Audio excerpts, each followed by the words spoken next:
پاکستان کو جو ضرورت پڑی ہے پاکستان بچاؤ مارچ پاکستان کو مہنگائی سے خطرہ ہے، لا قانونیت سے خطرہ ہے، بے امنی سے بد امنی سے خطرہ ہے، اور عدم جو سیاسی استحکام عدم ہوا ہے اس سے خطرہ ہے۔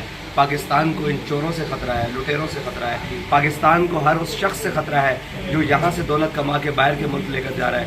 پاکستان کو ہر اس شخص سے خطرہ ہے جس کی جناب عزتیں تو پاکستان میں ہیں لیکن اس کا علاج بیرون ملک ہے، اس کے وسائل بیرون ملک ہے، اس کی جناب جائیدادیں بیرون ملک ہے۔ تو ان سب سے پاکستان کو بچانے کے لیے پاکستان بچاؤ مارچ کیا۔ سر آئندہ کا رائے عمل کیا ہوگا؟ آئندہ کا رائے عمل انشاءاللہ ہم جا رہے ہیں اور ہمارے جو مطالبات ہیں انشاءاللہ اگر وہ پورے نہ کیے گئے تو پھر آگے جا کر اسلام آباد رائے عمل بنائیں گے۔ اکثر پی ٹی آئی نے جو فوجی تنصیبات پہ حملہ کیا تھا اور جو نشانیاں تھیں ہمارے جو شہداء کی، ان حوالے سے آپ کیا دیکھیں ہم نے پرزور مذمت کی ہے، ہم نے کہا ہے ان کے اوپر سے لے کر نیچے تک جو لوگ اس کام میں ملوث ہیں ان کو کڑی سزا دی جائے، لیکن قوم کے بچوں کو چار دیواری کے تقدس کو اور قانون کے غلط استعمال کو روکا جائے۔ پی ٹی آئی کے جو بندے پی ٹی آئی کو چھوڑ رہے ہیں کیا ان کو رعایت ملنی چاہیے یا بس یہ ایسے ہی چھوڑ جائے تو بس آزاد ہو جائے؟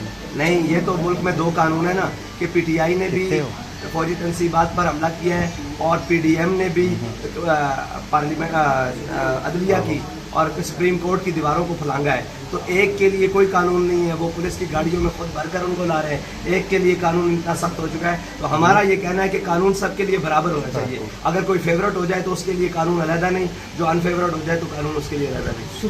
سپریم کورٹ کو کہاں پر دیکھ رہے ہیں آپ؟ سپریم کورٹ اس وقت اپنے لاڈلے کو پال رہی ہے، لیکن ساری عدلیہ تو غلط نہیں ہے نا، اس میں کچھ ججز ہیں جن کا اس طرح جھکایا ہوا ہے۔ عدل کا پیمانہ یہ ہے کہ حق اور باطل کے درمیان جو فیصلہ ہے نا وہ حق کے ساتھ ہونا چاہیے، اور عدل کا پیمانہ اس کے اپنے معاملات کے اوپر ہے۔